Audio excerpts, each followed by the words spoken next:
Kenya itainuka, Kenya itasimama, Kenya itanawiri kwa umoja na uzalendo.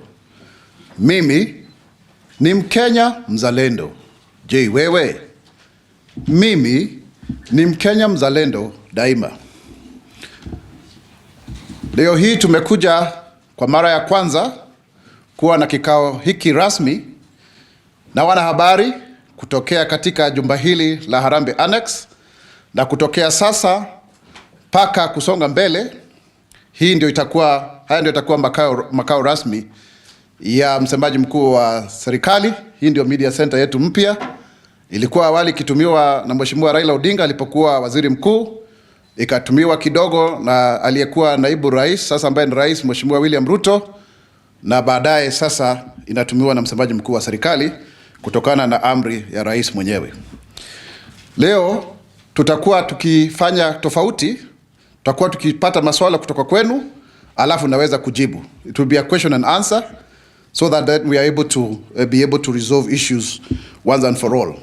But from the outset, the government wishes to strongly condemn the pronouncements by certain political leaders concerning the 2027 general elections. It is totally unacceptable for any leader to imagine that they can incite Kenyans into violence just because they would want to accrue political mileage and to threaten the peace. If we all remember, in 2007, there was that whole issue of so many Kenyans dying and they will never come back to life. And there was displacement of 600,000 Kenyans. So for anyone to threaten that, I think that is totally unacceptable, and the government strongly condemns such utterances, and we will stop at nothing to ensure the safety of Kenyans and peace and tranquility within our borders. Also, it is important to say that of late, there has been a lot of misinformation, disinformation, because we are seeing people who are outrightly lying in order to gain popularity. How on earth can anyone say that President Ruto has taken 3 to 4 trillion shillings the last 2 years? I mean, it's totally hogwash.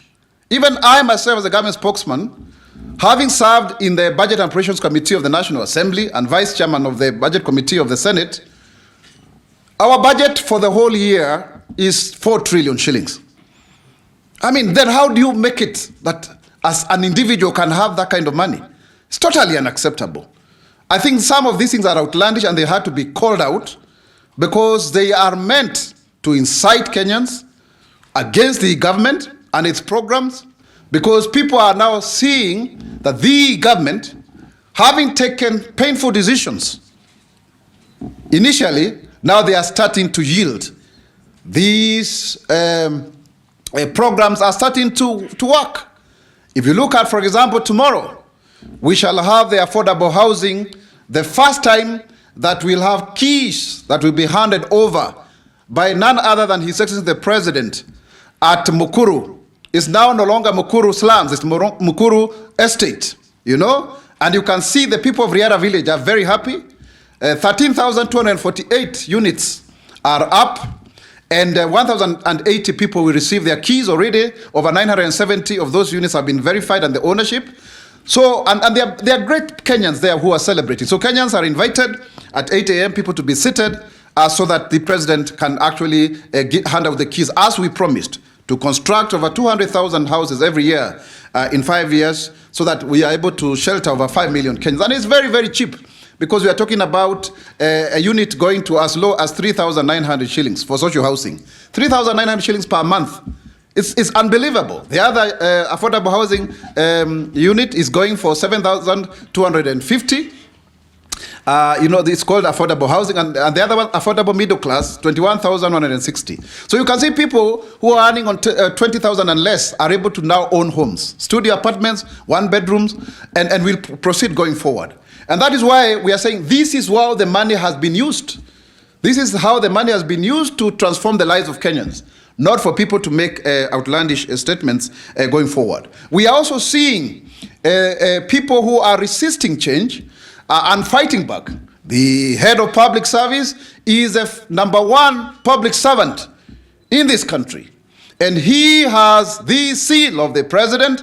He is the one who executes that which the president wants to be done. He helps to run the government on a daily basis. And so therefore, people who are resisting change in state corporations, in ministries, departments, and agencies are not amused. Because for the first time, we are seeing a head of public service who is resolute, who is determined to weed out corruption, and there are those who are resisting change when it comes to issues to do with e-procurement. If we are able to do e-procurement rightly, we'll be able to save Kenya shillings over 250 billion to 300 billion. If you look at our development budget, it's about 291 billion to about 400 thereabout, depending on the financing model. So these monies are lost through corruption because of the human agency and interference when it comes to procurement. And that's why people are resisting. People don't want to separate between the boards and the CEOs. And so therefore, we are not relenting. We shall move forward. We had a very good meeting last Tuesday that had over 3,000 public servants from all of our over 300 state corporations, our 57 state departments, and our 22 ministries, and the state law office. And so therefore, we will move forward. There's always going to be fight back, but the government is resolute in ensuring that we transform our country going forward. With those few remarks that are introductory, I now want to open the floor for questions so that then we can proceed. So who wants to go back? To go first, sorry? Yes. Na asanteni sana kwa kuja kwa wingi. And all the stations that are carrying this live, Citizen, KBC, and the cast, and all the rest, TV47, we thank you, and everybody else who is live. Good. So who goes first? Introduce yourself, say your name and which media house. Thank you so much. Daktari, jina langu ni Ronnie Reagan kutoka idhaa ya Mwaura Radio. Leo hii umesema ni swali jawabu. Kweli. Kwa hivyo nina maswali matatu ambayo utajibu. Uliza la kwanza nitajibu hivyo. Bila shaka. Daktari, umezungumzia kwamba kuna matamshi ambayo baadhi ya viongozi wameyatoa ambayo kwa njia moja umesema kwamba yanaweka nchi katika hali tata. Ukweli ni kwamba kufikia mwaka 2007, mwaka 2008, sote tulio hapa tulikuwa tunajielewa na tunajua kile ambacho kilitukia. Ni kweli kwamba familia nyingi ziliathirika, wengi wanaishi na majonzi hadi leo hii. Ila swali ambalo Wakenya wamejiuliza kutokana na yale matamshi ambayo baadhi ya viongozi wameyataja, ambayo mwenyewe hujamtaja kwa jina, ila tunajua kile ambacho kinaendelea kwa sasa katika ulingo wa kisiasa. Reagan, uliza swala. Naelekea kwa swali.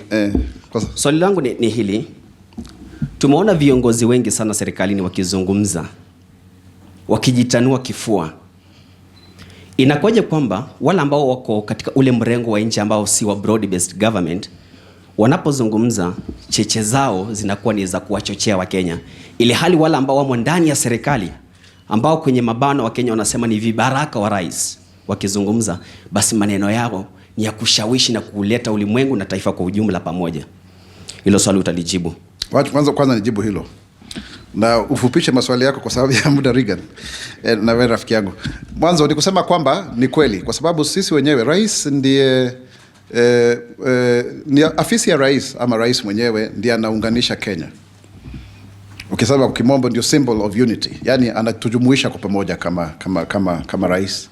Na wakati unapochaguliwa, ndivyo unaweza kuchaguliwa, pengine upate kura upande huu na upande ule mwingine, lakini kisha ukishakuwa rais lazima uunganishe wale waliokupigia kura na wale ambao hawakukupigia kura.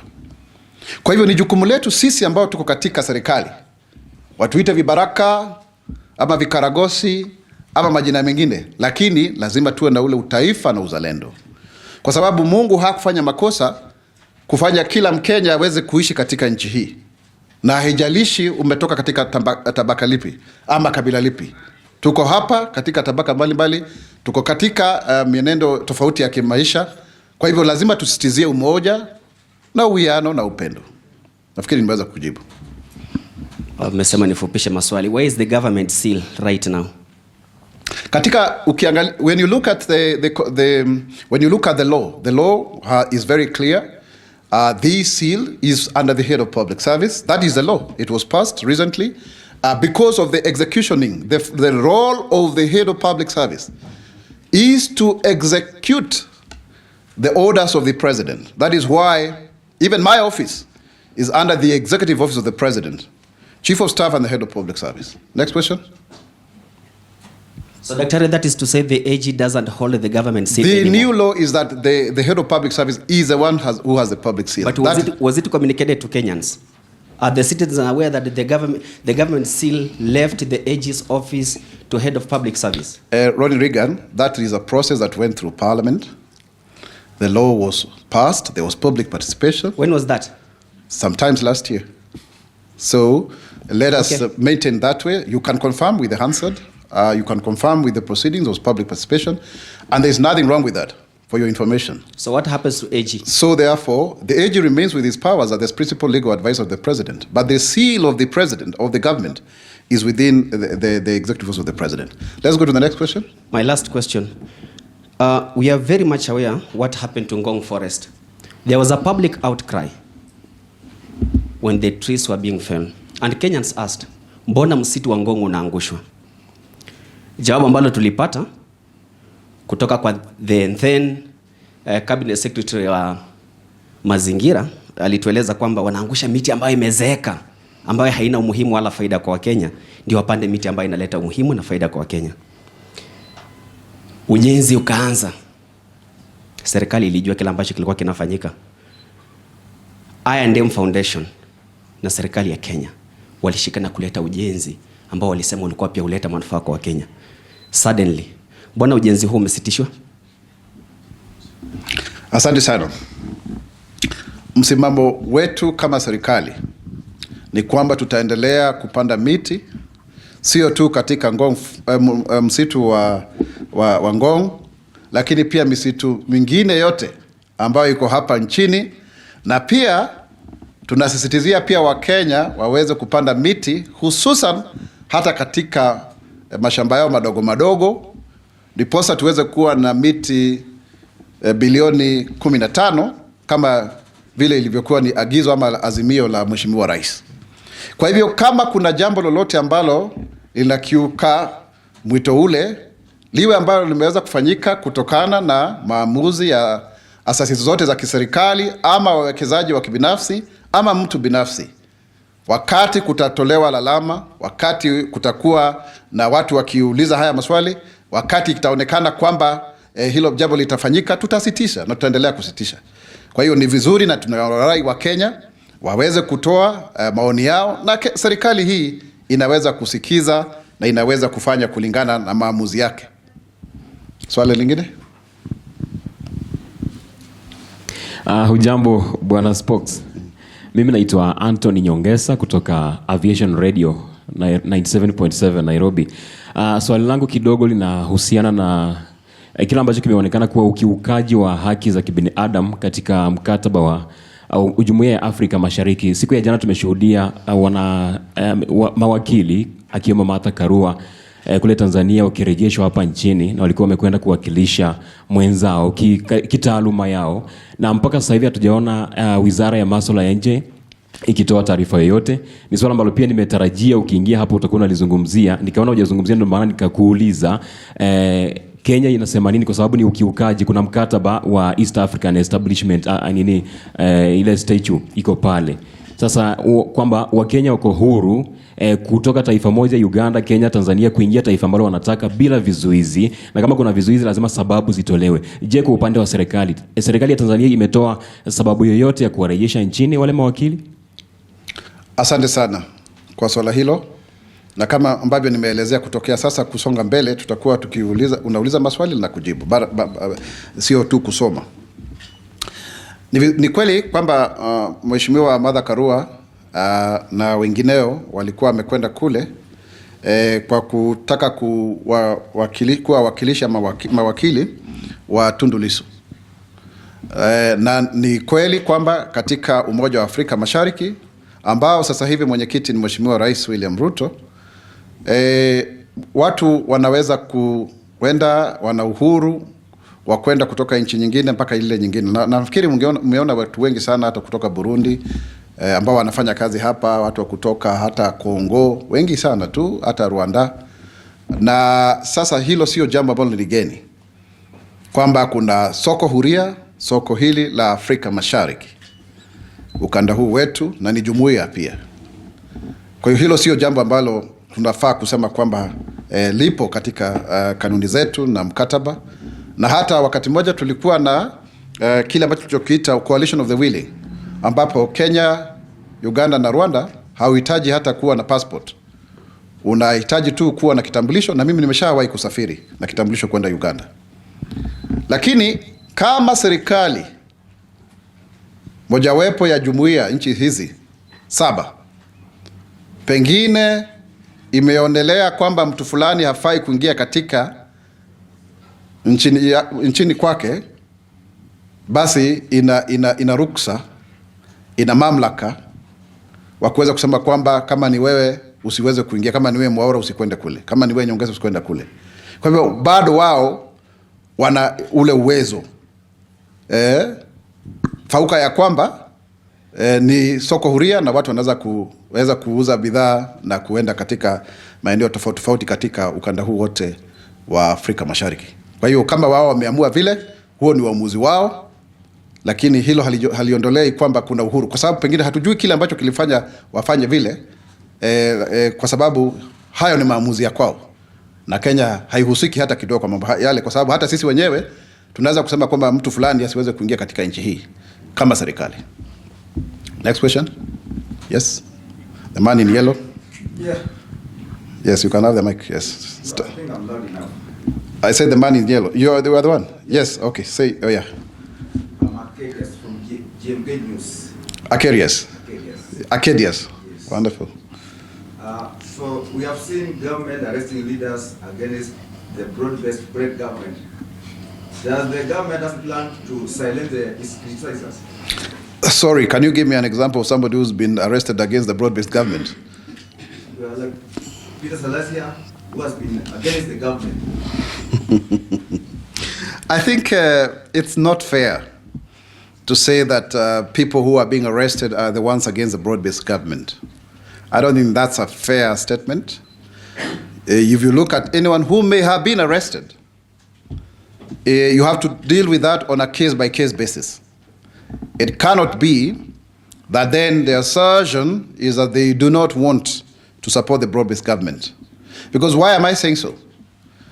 You even see within the ODM party, there are voices that may not necessarily agree with the broad-based government, and they have come out strongly, to speak about it.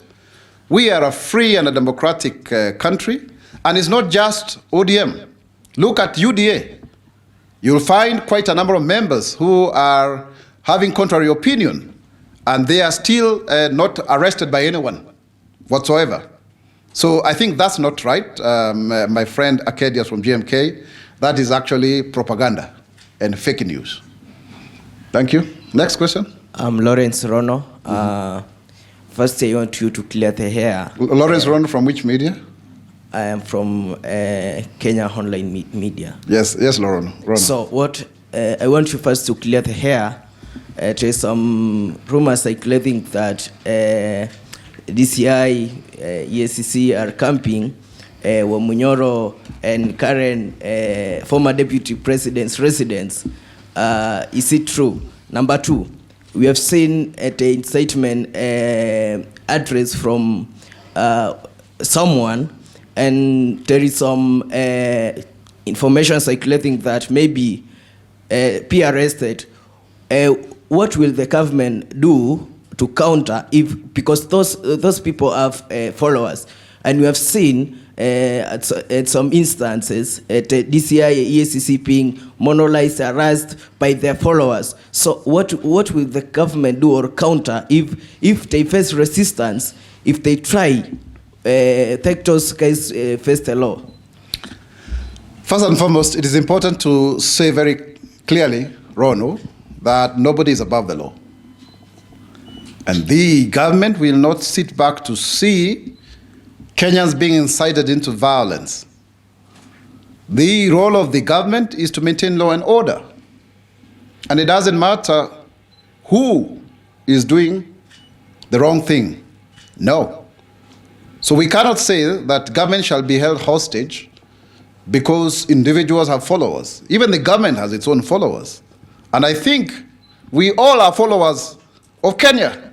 We should be protected at all costs because we don't have any other home other than this one. We have a country that is doing extremely well, that is the third largest economy in sub-Saharan Africa after having overtaken now Ethiopia and Angola, sixth in the whole of Africa, a country that has received the highest amount of investment money, startup capital for the last 2 years, $800 million, 2023, $638 million, 2024, a country whose shilling is strengthened, a country whose foreign reserves are now at 9.6 billion, so that at for 6 months we can stay without having any new dollar in the economy and we'll be able to do our imports.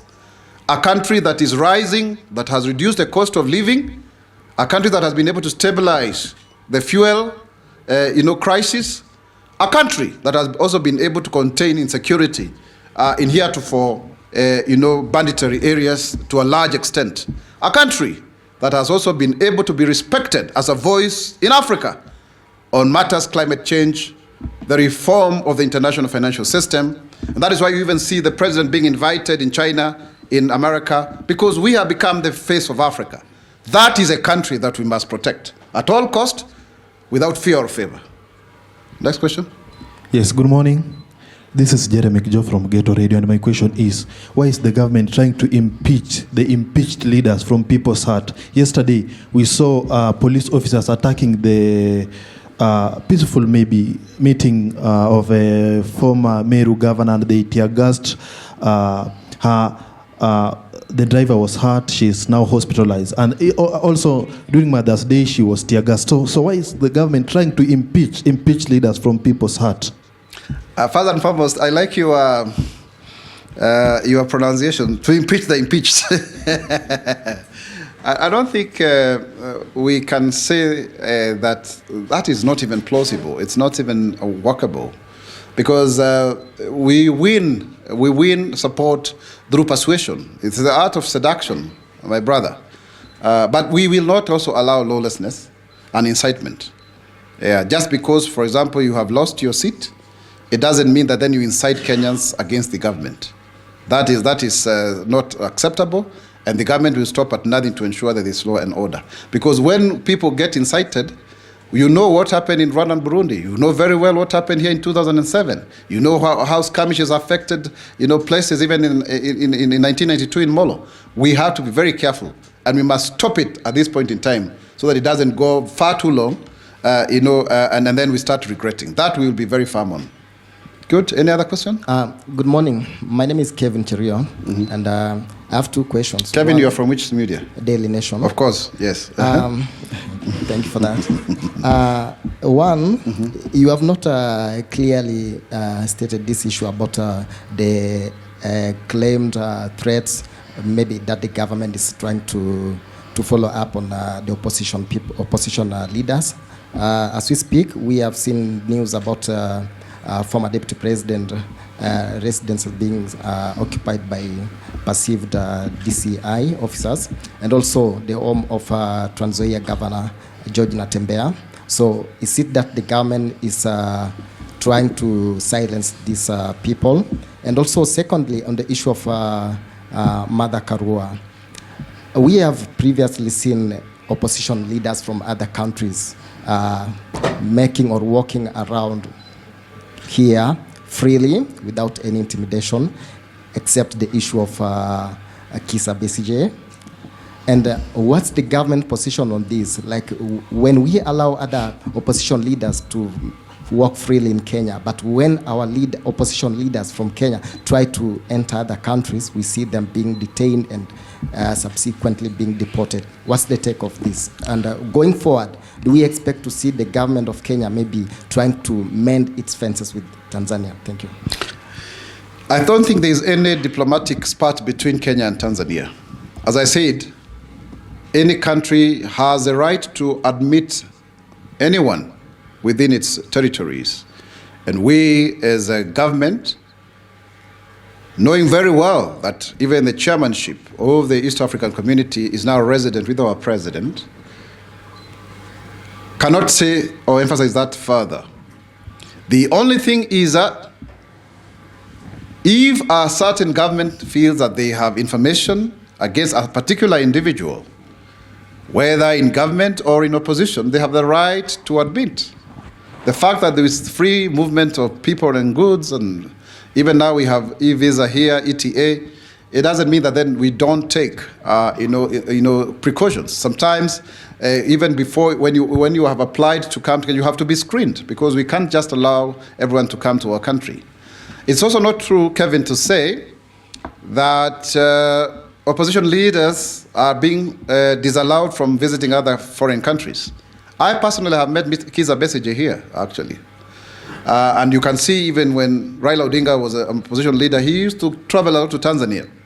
So to frame it that it is about opposition leaders, that is now going for the jugular. No, it's not a question of which side of the political divide that one belongs. There's a specific issue here. Mother Karua wanted to go and defend Tundu Lissu in Tanzania. Tundu Lissu is somebody I know personally, and the government there feels otherwise, and they were deported. So it has nothing to do with opposition leaders, because other opposition leaders have not been refused admission. In that regard, it's specific to this, and that we cannot question, because it is a decision of the Tanzanian government. Or when it comes to the opposition leaders here, when the security apparatus have information against any leader, and especially on incitement, this time around we are not taking it very kindly to anyone, and we are not going to be using kids' glove. We are not. We are going to be very hard on anyone who is trying to incite the country, because we know where we are, we know where we have been before. All of the way to the ICC, we will not allow our country to degenerate into anarchy and chaos. Next question. Okay. It's me again here. No, I think let's get somebody else. It's only fair to have. We have many people. Kindly. There are many journalists. Hello, good morning. Yes. My name is Marian Muganda. I'm a journalist for the Standard newspaper. Yes, Muganda. So the UN and civil society have said that the human rights situation in the country is sad. Torture, enforced disappearance, etc. What is this? What is your take on the UN report, and what is the status of human rights inter-country? Sorry, Muganda, I want to question you. Which UN report are you referring to? Because that's a general statement. You need to be factual. Right? Yeah. Civil society in Kenya, yes, but which UN report are you referring to? They have definitely released a No. Just don't make recently. assumptions. I'm not making You should assumptions. be able to quote the particular UN report. On the issue of the civil society, I can respond to you, but on the UN report, please get back to me when you have the right report.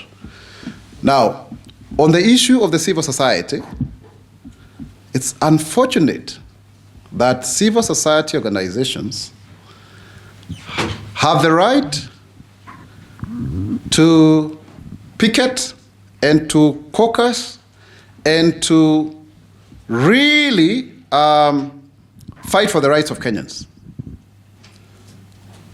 But for every right, there is a responsibility. And so therefore, we have seen of late members of the civil society, of which I'm a former member already, by the way, that's why I started my career, indulging into politics. And I was very surprised. About 3 weeks ago, I was invited at a civil society event, and I was even with some of my colleagues who are here. And the same members of the civil society could not allow me to speak. They were just shouting. I mean, I didn't have a right to speak. They are indulging into misinformation and disinformation. There is this Diana Gishengo, the leader, is it the Institute of Social Accountability? She went on Spice FM, lying openly that my office has got 36 billion. I wish I had the money. I mean, how do you make such blatant lies and you get away with it? The budget of the Office of Government Spokesperson is not even 100 million. But this is a leader who is saying, issues of social, they don't even know how to read the budget, some of them. And then they come around, they want to incite people into violence, and then they do posturing for donor funding. Because there are people who must oppose government when it is having its right properly. That is why they had that thing of blood parliament. Most of the people interviewed there are civil society people, and it was one-sided. It was completely one-sided. And they never asked the question, who banned parliament? But they were quick to say, and they were saying 3 people. We reported 9 from IPOA, which is a state agency, and we said there are 60 cases and we are still investigating them, and people are even being arraigned in court. So we are even more transparent than them. But because they are in the game of playing politics for their local benefactors, but also internationally for funding, then they can make those assertions. I would want to say categorically that the Kenya government is very, very, committed to ensuring human rights and fundamental freedoms as per the international jus cogens enshrined in various conventions that Kenya is a treaty to within the community and committee of the United Nations. Thank you. Next. Asante sana, naitwa Jathan Kamau kutoka Radio Citizen. Na swali langu ni kuhusiana na hizi na harambee ama zaitwa bottom up economic yes, viongozi wa serikali. Hata nilikuwa jana moja Katondo. Kumaanisha serikali imeshindwa kusaidia wananchi wote, sasa imeenda kufanya harambee kule mashinani, ama lengo la hizi harambee ni nini? Na tuliona mwaka jana rais akisema hakuna any civil servant ama mkuu wa sheria ama mkuu wa serikali atakubaliwa kuwa kishiriki hizo harambee. Mwaka mmoja hujaisha, lakini tunaona kwanza hizi harambee zinaongozwa na wakuu wa serikali ikiwemo hadi naibu rais. Asante sana. Mwanzo rais alisema kwamba kutapendekezwa sheria kuhusu harambee. Sawa sawa? Hiyo sheria bado haijapasishwa bungeni. Wakati kipasishwa itatoa kanuni na mikakati ya ni vipi ambavyo unaweza kuhusishwa katika harambee. Na harambee ni jambo ambalo tumelizoea, ni jambo ambalo tumekuwa tukilifanya, na wengi wetu hata hapa wamesomeshwa kupitia harambee. Hata wakati tulikuwa chuo kikuu tulikuwa sema degree ni harambee, na hata sasa tuko harambee annex. Kwa hiyo harambee ni jambo zuri zaidi. Iko hata katika nembo ya Kenya nafikiri. Na kwa hiyo sisi tumetoa njia mbadala za kuweza kuwapatia Wakenya pesa mfukoni. Kwa mfano, ule mfuko wa fedha wa Hustler Fund. Sasa hivi umeweza kuwafaidi Wakenya zaidi ya milioni 25. Na hakuna rashasha na mbwembwe, kwa sababu unatumia tu simu yako rununu, unapata fedha zako, unalipa. Zaidi ya bilioni 70, sio zile 50 za kwanza, zimeweza kupatianwa katika mfuko huu, na hata wengine wameweza kuwekeza pesa zingine pale. Kwa hiyo ni jambo ambalo tumewasaidia Wakenya, zaidi ya Wakenya milioni 25. Lakini bado kuna vikundi ambavyo havijafikiwa, kwa sababu ukiangalia vile vikundi ambavyo viko katika Hustler Fund sio vingi tu. Kwa lazima tuende kule tuwazungumzie, wana mahitaji yao, wanatuambia kile ambacho wanataka, tunawasikiza, alafu tunawaachia pia pesa yao ya kufanya maendeleo. Na sidhani umesikia mtu yote akilalamika kwamba anafaidi kutokana na lile. Kwa hivyo Jathan, tutaendelea kufanya lile, na tunaongozwa ni wabunge wanakuja kwa pamoja, na hata viongozi wa serikali, kwa sababu ni serikali yetu, na tukiongozwa pia na naibu rais ambaye ni Profesa Kithure Kindiki, ambaye sasa anatuongoza kwa lile. Na hata sio yeye peke yake, kuna viongozi wengine ambao tunaenda katika, na tutaendelea kufanya vile ili tuweze kuwainua Wakenya, kwa sababu tuliahidi mambo ya bottom up. Sasa tuko kwenye serikali, sio tu kuahidi, ni kutekeleza. Asante. Another question? Good morning, Dr. My name is Caleb Korir from Jedka Media. Yes. And there's something you talked about earlier on not Hustler Fund, that is a housing fund. Affordable housing. Affordable housing itself. Yes, please. So my question is, how many units are ready, and what criteria is the government using to decide who gets the house and who doesn't? And there's another question also on Hustler Fund. Okay. There's a time when we heard that the government is going to use forceful measures to recover the money for those who are defaulting. So what is the government doing on that front as well? Thank you. Yes, we have enough data to see to it that we can tell for those who are defaulting and what measures we shall use will be announced as we go by, but we will do so because it's not fair for you to take money and then you don't want to pay, and you remember the Minister for Cooperatives spoke very strongly about it. But let me come to the issue of affordable housing and allow me to refer here.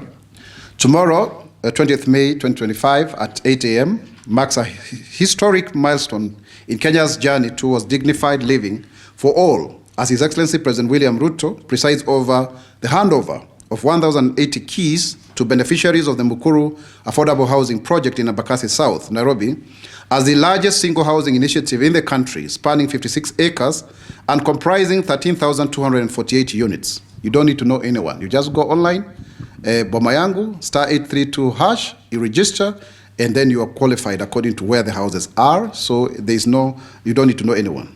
And it's one house, one ID. That's one house, one national ID. The Mukuru project stands as a beacon of hope for low-income families. This event symbolizes the government's unwavering commitment to the bottom-up economic transformation agenda, addressing Kenya's urban housing deficit and uplifting communities long burdened by the challenges of informal settlements. The handover of these modern, safe, and affordable homes is a testament to the transformative power of the affordable housing program, offering residents not just shelter, but a pathway to stability, security, and pride.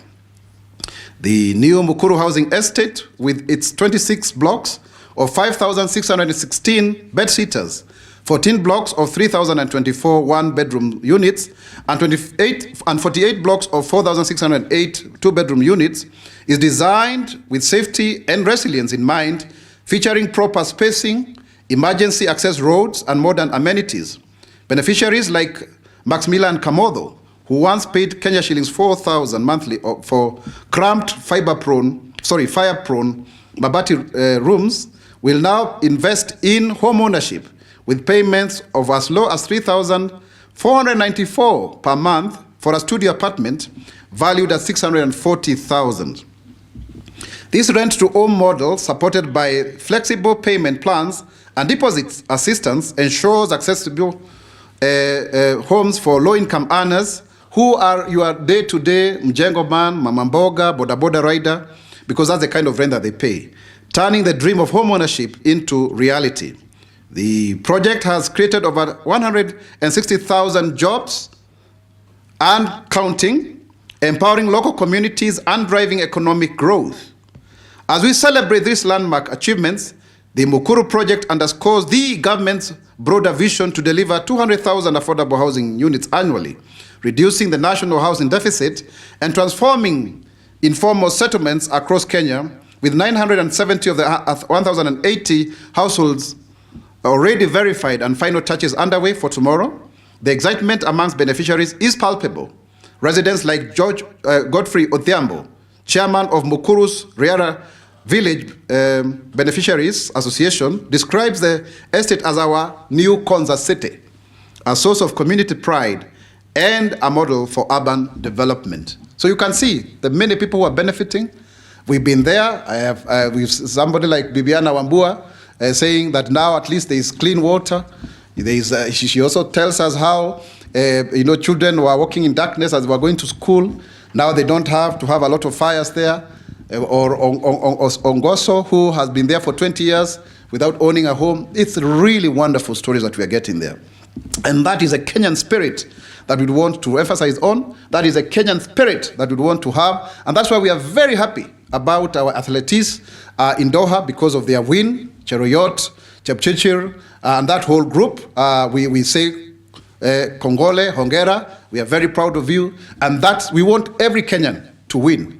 We want every Kenyan to win We want every Kenyan to go to school and to be actually well fed. And that is why in matters of education, the Kenya Kwanza administration has prioritized equitable access to quality education, skills development, and systemic reforms to empower learners, educators, and institutions.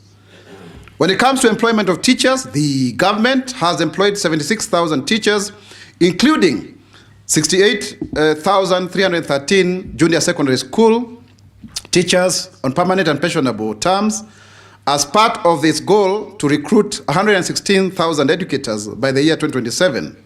An additional 24,000 teachers are said to be employed by the next financial year, further reducing the teacher shortage previously estimated at 90,000. And even as we speak, we are replacing those that have left the teaching profession due to natural attrition. And it's the advertisement is there, over 2,000 positions. And for example, in Bungoma County, the deployment of 1,500 new JSS teachers has lowered the student-teacher ratio, enabling personalized attention for learners and improving academic outcomes in subjects like mathematics and science. This has enabled schools like Kimilili Primary to offer specialized science lessons, boosting student performance in national assessment. The review of the competence-based curriculum CBC, the education system has transitioned from the competence-based curriculum CBC to, this is a new term, to the competency-based education and training, CBET. So we are no longer saying CBC, it's now CBET. This CBET framework has been as a result of extensive public consultations. It emphasizes practical skills, critical thinking, and innovation, aligning education with market needs and betters job creation goal.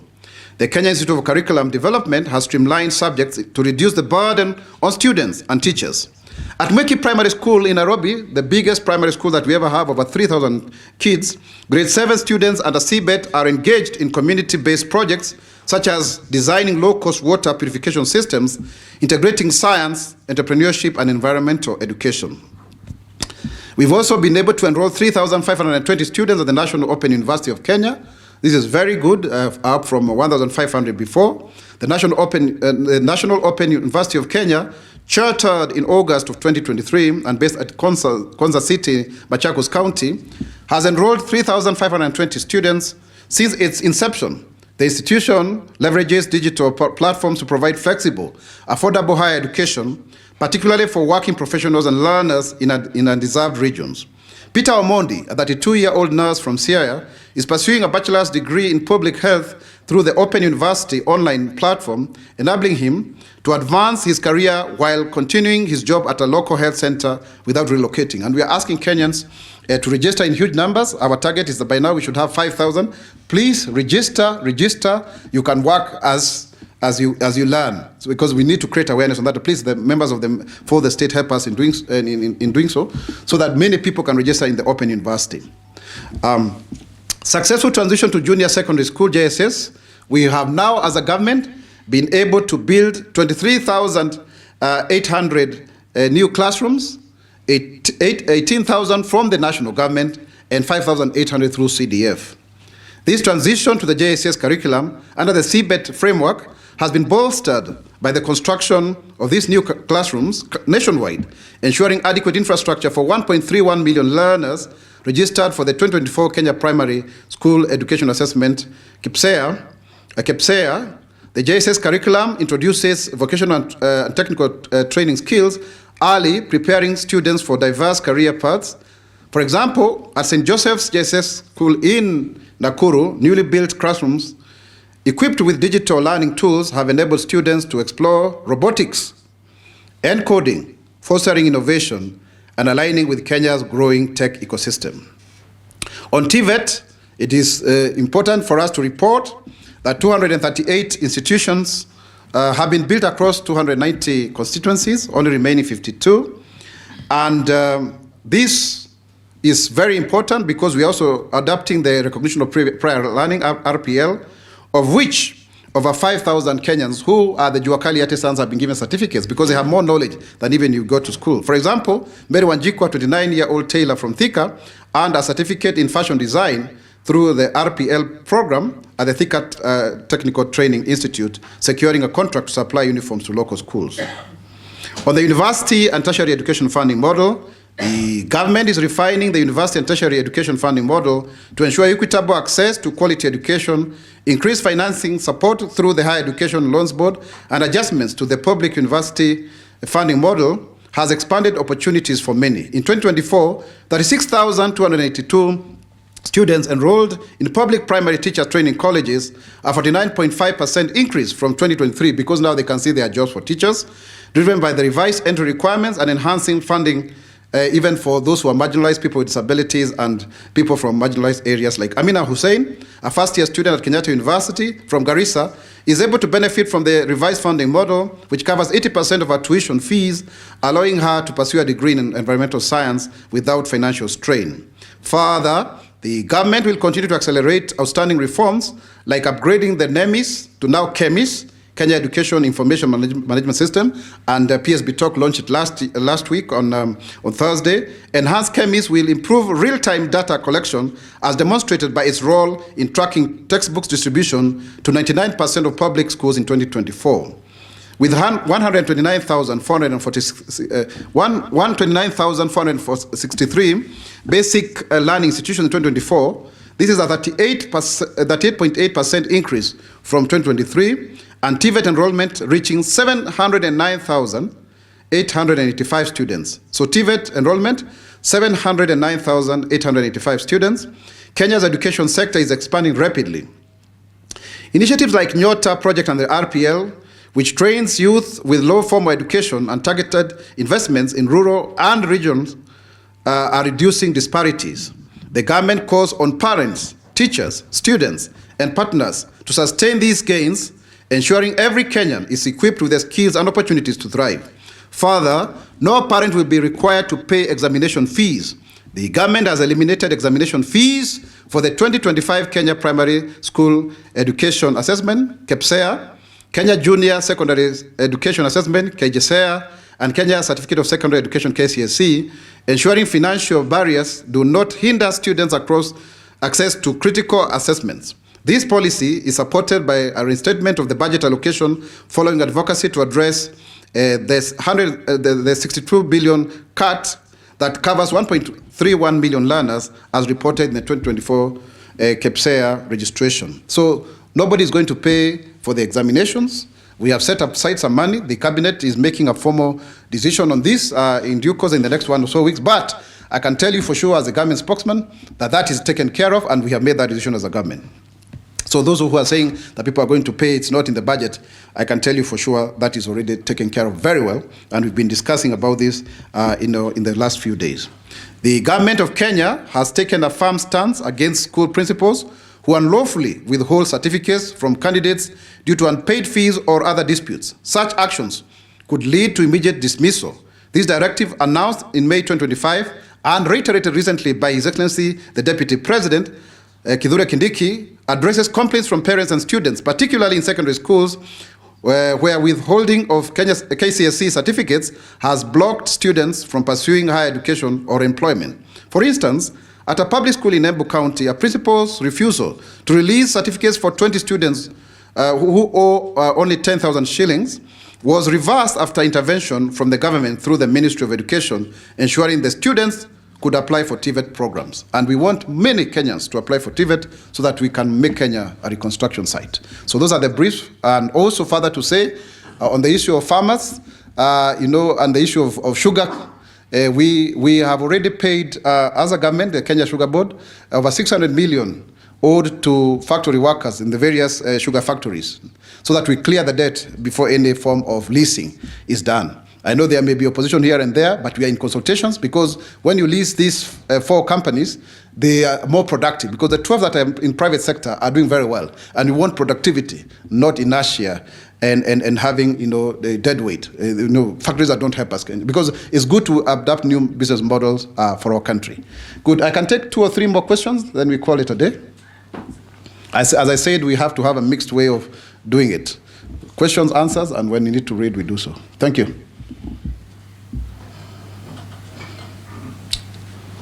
So, habari daktari. Mzuri sana, mnaitwa nani? Mwaura kutoka K254 Media. Okay, Mwaura, habari yako? Mzuri. Mzuri sana. Usiniangalie na ile macho kwamba ninafaa kukujua. Wengine hawakufahamu. So mine is under security. Okay. From a random guy, he told me that we have criminals working within the government. And for sure, maybe the ground cannot get convinced that the government is working to secure its people. Why don't you just end these issues of political arrests, youth arrests, abductions, etc.? Thank you. I think that's not a fair question, Mwaura. Because there are lawful arrests and they must continue. No, even when people are talking about abductions before, they were actually lawful arrests. Because if there's a warrant of arrest against you, you should be arrested. And of course, there's lawlessness. You can see even on social media, people are just going out there to seek cheap publicity. The government will not stop arresting people. It will arrest those who need to be arrested as per the provisions of the law. That will continue. Anyone who is inciting Kenyans, Mwaura, people will be arrested because we must maintain law and order. That is the position of the government. Next question. Na jina langu ni Silas Kemboi kutoka Radio 47 na swali moja. Jana naibu wa Rais Kithure Kindiki alitangaza kwa serikali imeanzisha mpango wa kuwafaidi ama kuwapiga jeki wafanyabiashara wadogo nchini katika wodi zote, na alisema kwa serikali imetenga shilingi bilioni 28 na kila mfanyabiashara ambaye anafanya biashara ndogo atafaidika kutokana na mpango huo. Je, ni utaratibu gani ambao utafuatwa ili kuhakikisha kwa kila mmoja ananufaika, na naomba uelezee zaidi kuhusiana na mpango huo. Asante. Asante sana. Kuna mpango huu wetu wa Nyota ambao utawasaidia wa vijana ambao wako katika umri huo wa vijana na watu wenye ulemavu, wanapatiwa pia kipaumbele mpaka miaka 35, na tutapatia watu pesa shilingi 50,000 kuweza kufanya biashara za ukulima na kadhalika. Na mpango huu tumeshirikiana na wafadhili wetu na Benki ya Ulimwengu, World Bank ukipenda, na kwa hivyo ni vizuri sana wakulima, wanabiashara wadogo wajisajili kupitia mpango huu wote ama mradi huu wa Nyota. Tafadhali tuingie pale, na tuna pesa pia zaidi za pia hawa wafanyabiashara wadogo, kwa sababu tulisema serikali hii ni ya bottom up. Na ukiangalia zile nguzo 5, hii ya MSME ni mojawapo, na ndio pia mle ndani tuko na Hustler Fund ili tuweze kusaidia Wakenya wetu wakuwe na pesa mfukoni. Kwa hivyo jisajili kupitia simu yako ya rununu. Tumeweza kufanya explainer, tutaweza na ofisi yangu iko na explainer nzuri sana, hata kuko na flyer ambayo inazunguka. Tutaweza kushare na nyinyi hapo, ndio pia muelezee zaidi, mpate zile details, na ndiposa Wakenya waweze kujisajili waweze kupata hiyo nafasi. Na tupatane na wewe jioni TV 47 Mungu akipenda. Bas, swali nyingine? A couple of weeks ago, you Who is this? This is Caleb Korir. Had you asked a question before? Yes. No, let's get somebody else kindly. We are quite a number. A lady or somebody. Don't take two and yet others have not asked a question. Jitambulishe tafadhali. Na leo kuna Waswahili wengi sana, nashukuru. Nafikiri msikizi umeona msemaji wa serikali ni Mswahili mwenzenu, mpenzi wa lugha. Asante. Waitwa nani? Sifa FM. Kwa hivyo swali langu ni hili, umezungumzia kwamba serikali yetu ni ya kutoa watu chini kuwapeleka juu. Wakati ambapo rais alikuwa atazungumzia mpango wa dish na county, alisema kwamba kuna yale mashine ambayo yanakuja ya kutengeneza labda chapati, labda kwa yule mama ambaye anapika chapati anaenda kunufaika vipi na mpango, kwa sababu labda riziki yake, na tunataka kuinua watu kama hao kutoka chini, atakuwa ananufaika vipi kutokana na mpango huu iwapo tutakuwa kwa sababu ni kama kukandamiza mama ambaye anakuwa anapika chapati pale shuleni, wengine tumepita pale tukikula chapati, atasaidika vipi? Asante sana daktari.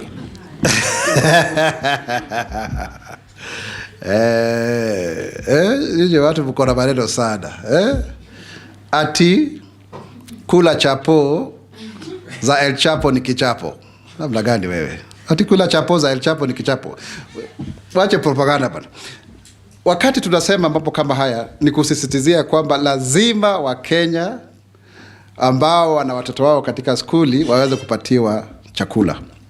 Kwa nini? Kwa sababu tumeona mtoto akijua atakula shuleni na kwao hatakula, atakwenda skuli. Kwa hivyo inasaidia yule mtoto kuweza kusoma na inamsaidia kujua kwamba analindwa na serikali. Na sio pesa nyingi. Ilianza kule kwetu Ruiru, by the way, huko ndio ilianza. Ikakwenda kule Embu, ikakuja kule Dagoretti South. Sasa Nairobi imechukulia na kuna maeneo bunge mengi ambayo yalifanyika pale na yule mdada anaitwa Mwaura. Kwa hiyo ni jambo zuri zaidi kwa sababu wakati tunafanya hivi ukumbuke pia kuna vijana ambao wameajiriwa. Kama kuna mmoja anajua anaitwa Mike Njiru, ameajiriwa pale. Yeye amesomea statistics lakini kwa sababu hakuna kazi alikuwa amepata hiyo statistics, anafanya kazi pale, yeye ni manager, analipwa shilingi 60 kwa mwezi. Kwa hiyo sio tu kuangalia upande ule, kuna wale pia mama mboga wengine ama watu wa kupika chapo wanaajiriwa kwa katika mpango huu wa dishi na shule. Mambo ya mashini tutaendelea kuyazungumzia pili ambavyo tutasonga mbele, lakini muhimu ni kwamba watoto warudi shuleni, waweze kupatiwa chakula, waweze kusoma na pia wakuwe na lishe bora na wakuwe na afya bora. Asante. Hello, good morning. Yes, madam. Finally, we have a lady. My name is Brenda, and my question is on coffee. Some time back, you mentioned that coffee prices have, for the first time, reached a high of 148 shillings a kilogram in 35 years. So, what are the initiatives that the government has introduced to support the coffee farmers and increase production of coffee at least by 2027? Thank you. It's important, Brenda, that you've asked that question because of the way in which the government has ensured that the coffee value chain is beneficial to the farmers, breaking a 35-year record where a kilogram was about 50 shillings and now to the as high of 148 shillings per kilogram in Embu County. We now have new counties that want to do coffee farming. A case in point is Uasin Gishu. And as a result of this, we expect a lot from Uasin Gishu and also Trans Nzoia counties, and even Bungoma and other places, because of the reduced acreage in the traditionally growing areas like central Kenya. And because of this, already the government has been able to give over 200,000 seedlings this year, and another 5 million will be given next year, 2026, with a view to distribute over 20 million seedlings. The government has also set aside 500 million to encourage coffee farming and another 2 billion shillings for coffee pulping machines, so that then we are able to go back to where we were before as a country. There was a time that coffee was the biggest foreign exchange earner, but it has since been overtaken by, for example, foreign remittances that are giving us up to $4 billion, about almost 600 billion Kenya shillings. So that's where we want to go, because when you have coffee here and then we also packaging it here, that's why we even reduced the cost of packaging paper. We are proposing that in the finance bill so that we have value addition here, value chain addition. We have them so that we create more jobs for Kenyans. So please, counties that can grow coffee, get into it, smell the coffee. It's the return of the coffee millionaires. Thank you. Tumemaliza? Asanteni sana kwa kuja kwa wingi. This was an early presser. We finished in good time at 10. 10 what time? What's the time now? It's 10:03. Yes, that's a good time. Thank you for coming in good time. Kenya itainuka, Kenya itasimama, Kenya itanawiri kwa umoja na uzalendo. Mimi ni Mkenya mzalendo. Je, wewe? Mimi ni Mkenya mzalendo daima. Asanteni.